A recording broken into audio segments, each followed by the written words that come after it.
요나서 4장의 말씀입니다. 요나서 4장 1절로 11절까지 요나 4장 전체를 보시겠습니다. 제가 봉독하겠습니다. 요나가 매우 싫어하고 성내며 여호와께 기도하여 이르되 여호와여 내가 고국에 있을 때에 이러하겠다고 말씀하지 아니하였나이까. 그러므로 내가 빨리 다시스로 도망하였사오니 주께서는 은혜로우시며 자비로우시며 노하기를 더디하시며 인애가 크시사 뜻을 돌이켜 재앙을 내리지 아니하시는 하나님이신 줄을 내가 알았음이니이다. 여호와여 원하건대 이제 내 생명을 거두어 가소서. 사는 것보다 죽는 것이 내게 나음이니이다 하니 여호와께서 이르시되 네가 성내는 것이 옳으냐 하시니라.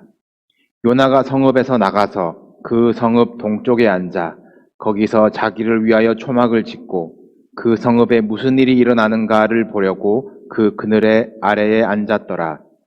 하나님 여호와께서 박넝쿨을 예비하사 요나를 가리게 하셨으니 이는 그의 머리를 위하여 그늘이 지게 하며 그의 괴로움을 면하게 하려 하심이었더라. 요나가 박넝쿨로 말미암아 크게 기뻐하였더니 하나님이 벌레를 예비하사 이튿날 새벽에 그 박넝쿨을 갉아먹게 하심에 시드니라. 해가 뜰 때에 하나님이 뜨거운 동풍을 예비하셨고 해는 요나의 머리에 쪼임에 요나가 혼미하여 스스로 죽기를 구하여 이르되 사는 것보다 죽는 것이 내게 나으니라 하니라. 하나님이 요나에게 이르시되 네가 이 박넝쿨로 말미암아 성내는 것이 어찌 옳으냐 하시니 그가 대답하되 내가 성내어 죽기까지 할지라도 옳으니이다 하니라. 여호와께서 이르시되 네가 수고도 아니하였고 재배도 아니하였고 하룻밤에 났다가 하룻밤에 말라버린 이 박넝쿨을 아꼈거든. 하물며 이 큰 성읍 니느웨에는 좌우를 분별하지 못하는 자가 12만여 명이요 가축도 많이 있나니 내가 어찌 아끼지 아니하겠느냐 하시니라. 아멘. 우리 지난주 요나 3장에서는 이 니느웨가 무너질 것이라는 이 요나의 한마디에 온 도시와 또 왕까지 회개하고 또 이에 하나님이 뜻을 돌이키사 그들에게 내리라고 말씀하신 재앙을 내리지 아니하시니라 라고 끝이 났습니다. 이렇게 요나서가 끝이 났으면 요나가 조금 성의가 없긴 했지만 니느웨 사역은 성공적으로 마치게 됩니다. 그런데 오늘 4장이 더 붙여져 있는데요. 아주 충격적으로 시작을 합니다. 요나가 매우 싫어하고 성내며. 요나는 뭐가 이리 못마땅하여서 끝까지 하나님의 기쁨에 참여하지 못할까요? 요나가 바라며 외치던 대로 니느웨가 무너져야 하는데 니느웨 백성들이 회개하며 악한 길에서 돌이켜 떠나 하나님의 용서를 받게 됩니다. 본인이 물고기 뱃속에서 용서받은 것은 기도하면 되는 당연한 일이고 원수 니느웨가 용서를 받는다는 것은 용납할 수가 없는 거예요. 선지자가 하나님께 성내고 따지는 초유의 사태가 벌어집니다. 요나가 따지는 내용이 무엇입니까? 2절입니다. 여호와여 내가 고국에 있을 때에 이러하겠다고 말씀하지 아니하였나이까? 요나는 지금 내 이럴 줄 알았다 라고 따지고 있어요. 요나가 다시스로 배를 타고 도망하기 전에 이미 하나님은 니느웨에 대한 계획을 요나와 계속 나누셨던 것 같습니다. 요나는 지금과 같은 상황이 될까봐 심판의 메시지라도 전하기를 거부했었다는 거예요. 내가 하나님을 압니다. 혹시 심판의 메시지를 전했다가 그들이 회개하기라도 한다면 하나님 또 용서하실 거잖아요. 그렇게 될 것 같은, 니느웨에게는 그렇게 되면 안 된다라는 이 불안감이 요나에게 있었습니다. 니느웨는 벌 받아야 한다 라고 요나는 재판장이 되어서 마음속으로 이미 판단을 끝냈어요. 니느웨가 용서받고 심판을 면한 이 상황이 정말로 싫은 것입니다. 매우 싫어하고 성내고 있어요. 요나가 지금 기도로 하나님께 따지고 있는데요. 요나가 배웠고 알고 있는 하나님의 성품을 말합니다. 주께서는 은혜로우시며 자비로우시며 노하기를 더디하시며 인애가 크십니다. 이 표현은 정확히 하나님이 모세에게 알려주신 것이고 이후에 이스라엘의 이 전형적인 기도 문구가 된 표현입니다. 모세가 하나님께로부터 이 표현을 받을 때의 그 상황이 모세가 시내산에서 첫 그 십계명을 받는 동안 산 아래 이스라엘 백성들은 이 금송아지를 만들어서 절하고 섬기는 사고를 칩니다. 하나님이 이 목이 뻣뻣한 백성들을 내가 진멸해버리고 나라를 새로 일으키겠다 말씀하시는데 모세가 자기 목숨을 걸고 백성을 위해 중보합니다. 용서해 주시옵소서. 그렇지 않으시면 기록하신 책에서 내 이름을 지워주십시오. 그 모세의 간구에 하나님이 용서하시면서 또 두 번째 돌판을 다시 주시면서 하신 말씀이 나는 은혜롭고 노하기를 더디하고 인자와 진실이 많은 하나님이다 라는 이 표현입니다. 민족을 위해서 간구하며 자기 생명을 걸고 대신 용서를 구한 이 모세에게 말씀하신 하나님의 성품인데 요나는 이 민족을 위해서 생명을 걸기는커녕 대신 용서를 구하지도 않고 그저 이 하나님의 자비하신 성품이 이방 민족을 향하는 것에 대해서 매우 싫어하고 성내고 있어요. 내 하나님, 내 민족의 하나님이어야 한다는 거예요. 시기심이고 이기심입니다. 2절과 3절에서 요나가 하나님께 하는 말들을 잘 보시면 내가라는 말이 계속 등장을 합니다. 내가 말씀하지 아니하였나이까? 그래서 내가 도망쳤습니다. 내가 진작에 알았습니다. 내 생명을 거두소서. 죽는 것이 내게 낫습니다. 우리 성경에는 번역하면서 줄여서 5번 정도 등장을 하지만 원문으로는 이 두 구절 사이에 내가라는 말이 9번을 등장합니다. 내가 죽고 살고 내가 화내고 기뻐하는 것이 내가 중심이에요. 나는 사는 것보다 죽는 것이 낫다. 이 생사를 자신이 판단하는 교만입니다. 불순종하여서 다시스로 도망한 것에 대해서 아직도 회개하지 못하고 내가 그래서 도망간 겁니다. 합리화하고 있어요. 1장부터 잠재되어 있던 이 요나의 고질적인 문제를 사역이 다 끝난 후에 하나님은 건드리시기 시작합니다. 네가 성내는 것이 옳으냐? 하나님이 요나에게 물으십니다. 이 표현을 맛깔나게 번역한 영어 성경이 있어요. Have you any right to be angry? 하나님이 전곡을 찔러 질문하십니다.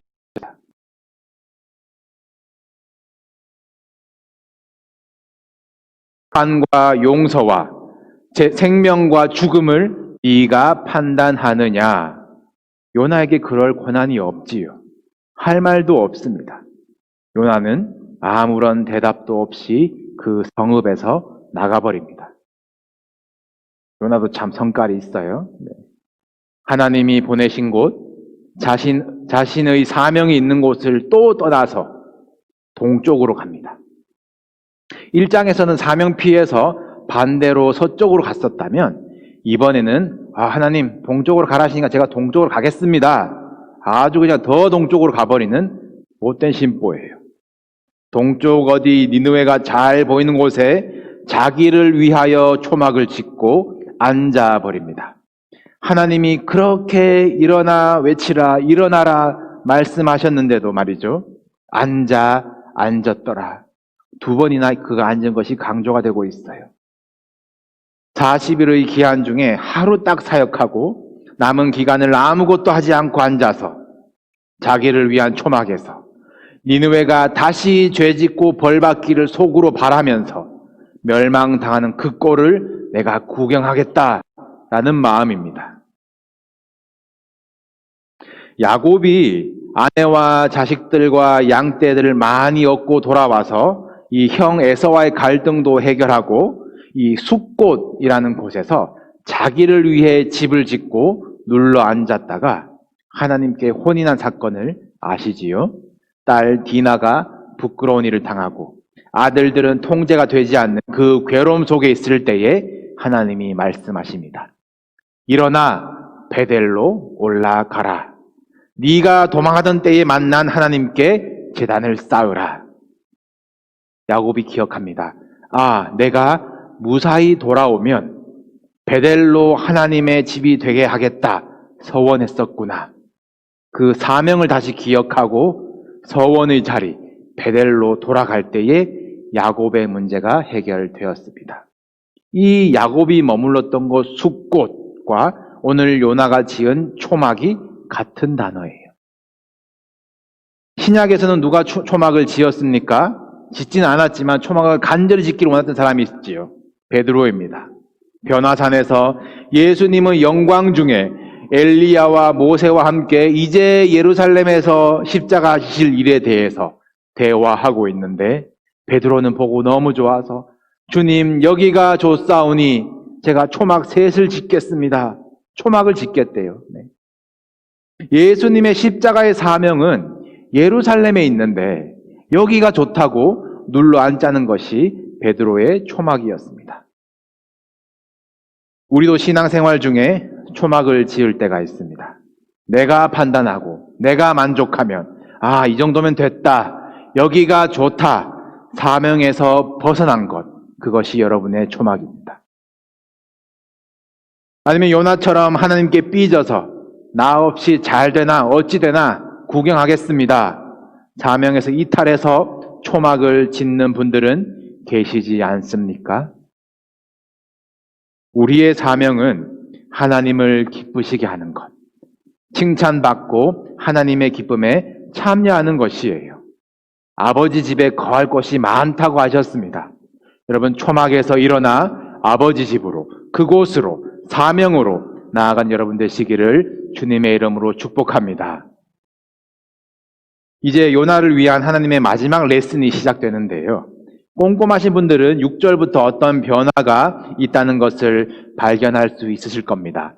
이 하나님의 칭호인데 지금까지는 여호와가 이렇게 호칭해 왔는데 6절부터는 하나님이라고 호칭이 됩니다.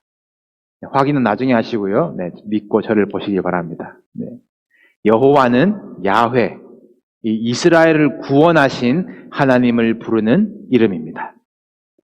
그런데 우리 성경에 이 하나님이라고 구분을 해둔 이 6절부터의 호칭은 엘로힘인데요. 세상을 창조하신 창조주 하나님을 부르는 이름이에요. 하나님의 여러 이름들이 있습니다. 이제 내 하나님, 우리 민족의 하나님으로 하나님을 제안하며 이 시기하고 성을 내고 있는 요나에게 하나님은 온 우주의 창조주로서 요나를 대하기 시작하십니다.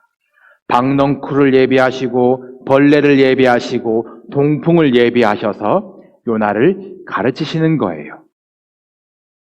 요나가 자기를 위한 초막에 앉아 있는데 잠깐 있을 이 초막이 허술하였겠지요. 중동의 뜨거운 태양을 막기에는 역부족입니다. 창조주 하나님이 박넝쿨을 그때 거기에 자라게 하세요. 요나가 크게 기뻐합니다. 니느웨 사람들이 영죽을 심판을 피하게 된 것은 매우 싫어하고 성내다가 자신이 하루 태양을 피하게 된 것에는 크게 기뻐하는 요나예요. 굉장히 이기적인 모습입니다. 창조주 하나님께서 요나에게 이 박넝쿨을 예비하신 이유가 오늘 본문에는 그의 괴로움을 면하게 하려 하심이었더라 라고 나오는데요. 하나님이 보신 요나의 진짜 괴로움은 무엇이었을까요? 한낮의 이 뙤양볕 괴로움을 하나님이 그렇게 걱정하셔가지고 그걸 면하게 해주신 것일까요? 무엇이 진짜 괴로움입니까? 내 마음에 안 들면 성나고 내 마음에 들면 기뻐하는 이 요나의 모습이 우리의 모습 아닌지요? 사소한 일마다 일이 일비되며 사는 이 불안정한 모습이 진짜 괴로운 상태가 아니겠습니까? 여러분, 우리가 진짜 빠져있는 이 괴로움이 무엇인지 분별하시고 하나님이 우리를 어디서 빼내고 계신가 큰 그림을 보시기 바랍니다. 본문의 이 괴로움이란 단어는 악이라는 단어의 의미예요. 우리가 투덜대는 이 현실의 상황은 진짜 괴로움이 아닐지 모릅니다. 하나님은 우리 현실의 상황의 괴로움을 통해서라도 우리 영을 죄악에서 끄집어내시기를 원하시는 거예요. 나는 구원의 하나님을 인해 기뻐하리로다. 무화과나무, 포도나무, 감람나무에 소출이 없는 현실이라도 구원의 기쁨, 그 진짜 기쁨이 우리의 삶을 채우기를 주님의 이름으로 축복합니다. 가짜 괴로움 말고 이 진짜 괴로움에서 요나를 건지실 창조주 하나님의 작전이 시작되어요. 하나님이 박넝쿨을 주신 이 다음날 새벽에 이 벌레를 예비하셔가지고 박넝쿨을 갉아 먹게 하십니다. 그리고 해가 뜰 때는 때마침 이 동풍, 뜨거운 동풍을 예비하셨어요. 하나님도 참 짓궂으시지요. 성격이 참 뭐 같은 요나에게 맞춤식 교육을 하고 계십니다. 요나는 없을 때도 그럭저럭 지냈으면서 이 주셨다가 뺏어가니까 요나는 기절할 지경입니다. 요나가 혼미하여 기절하겠대요. 또 버릇처럼 이야기합니다. 사는 것보다 죽는 것이 내게 나으니라. 죽고 싶다고 바다에 던지라고 했다가 죽는 것도 마음대로 할 수 없음을 배워놓고 생명이 하나님께 달려있음을 알면서 아직 하나님 자리에 자신이 앉아서 사는 것보다 죽는 것이 낫겠다 판단하는 요나입니다. 왜 살아야 하는지, 왜 하나님이 깊은 바다에서 살려주셨는지 그 사명을 완전히 잊어버린 요나예요. 하나님이 다시 요나에게 물으십니다. 네가 이 박넝쿨로 말미암아 성내는 것이 어찌 옳으냐? Do you have a right to be angry about the vine? 요나의 불평이 극에 달해요. I do! 그렇게 대답합니다. 내가 성내어 죽기까지 할지라도 내가 옳습니다. 이 정도면 요나의 성격에 상당한 문제가 있는 것 같아요. 저 UMC 교단 들어오는데 성격 검사를 정식으로 하루 종일 하더라고요. 아마 요나는 우리 교단에 못 들어올 것 같습니다. 오늘 하나님께 2번 성을 내고 싫었다, 좋았다, 기뻤다를 반복하는 이 요나는 어떤 기준을 가지고 있습니까? 지금 박넝쿨 없어지면 안 된다고, 그러면 나는 차라리 죽겠다고 이제 성을 내고 있는 요나가 니느웨는 벌 받아서 없어져야 한다는 것은 무슨 기준입니까? 본인 기준이에요. 본인에게 유익하면 하루 자란, 그냥 거저 얻은 이 박넝쿨도 아까운 것이고, 본인에게 유익이 아니면, 유익도 아니고 손해도 아닌데 남이 잘 되는 꼴을 못 보는 이 시기심이 요나에게 있습니다. 바다에 던지라고 싫어하고 성내고 기뻐했다가 다시 죽겠다고 성내는 이 철없는 요나를 우리가 흉 볼 수만은 없는 것이 우리도 그렇기 때문이 아닙니까? 우리 신앙의 기준을 점검하시기를 바랍니다. 나의 유익 때문에 하나님을 곁에 두는 것은, 내 심리적 안정감 때문에 신앙심이 필요합니다라고 하는 것은 램프의 요정과 도끼 방망이와 무엇이 다르겠어요? 내가 주인이고 내가 휘둘러서 내가 얻은 것, 내 생명이라는 태도입니다. 하나님이 창조주이시고 온 우주 만물의 주인, 하늘에 나는 참새도 지금 우리의 호흡도 허락하고 계신 분이 하나님이시라는 것이 여러분 신앙의 기초가 되시길 바랍니다. 우리 마음속 깊은 곳에도 요나처럼 깔려있는 죽어도 내가 옳다, 이 고집이 태워지고 씻어지도록 날마다 성령님을 의지하시기를 부탁합니다. 하나님이 요나에게 다정히 말씀하세요. 다시 여호와, 이 구원의 하나님으로 말씀하십니다. 너는 수고도 안 했고 재배도 안 한 잠깐 났다 사라질 이 박넝쿨을 아끼면서 니느웨 성읍의 수십만의 생명을 내가 아끼는 것을 이해 못하겠니? 이 아끼다라는 표현은 원어로 무엇을 위해서 눈물을 흘리다라고 이제 직역이 됩니다. 하나님이 니느웨를 향해서 눈물을 흘리고 계신 것을 선지자가 알아주지 못해요. 누가 알아줄 수 있을까요? 요나가 여기에 대해서 무슨 대답을 했는지, 정신은 차렸는지 또 대들었는지 어디로 갔는지 요나서는 더 이상 기록하지 않았습니다. 하나님의 그 애타는 물음으로 요나서는 끝이 나요. 사랑하는 성도 여러분, 우리가 하나님의 이 물음에 응답하기를 원합니다. 잠깐 있다 사라질 땅의 것을 아끼고 붙들지 마시고 영원한 것, 하늘의 것, 영혼을 구원하는 일에 여러분 눈물을 흘리시기를 바랍니다. 하나님은 하나님의 마음도 몰라준 이 요나라도 필요하셔서 급하셔서 강권하시고 폭풍으로 깨우시고 물고기로 데려오셔서 외치게 하시고 하나님의 눈물이 있는 땅에 서게 하시는 거예요. 온 우주의 창조주이시고 폭풍부터 벌레까지 다스리시는 하나님이시지만 우리 같은 투덜이들을 필요로 하셔서 부르고 계십니다. 듣는 데서 믿음이 나기 때문에 외치는 자가 있어야 해요. 전하는 자가 있어야 하기에 그 발걸음이 아름답다 말씀하시며 우리를 보내십니다. 이것이 하나님이 일하시는 방법이에요. 사랑하시기 때문에 부르시고 부르신 자들을 합력하여 선을 이루게 하시는 것입니다. 내 유익과 내 만족을 위해서 내 기준으로 판단하였던 그 신앙에서 초막에서 일어나 외치며 하나님의 기쁨과 하나님의 눈물에 참여하는 착하고 충성된 성도 우리 교회 되기를 주님의 이름으로 축복합니다.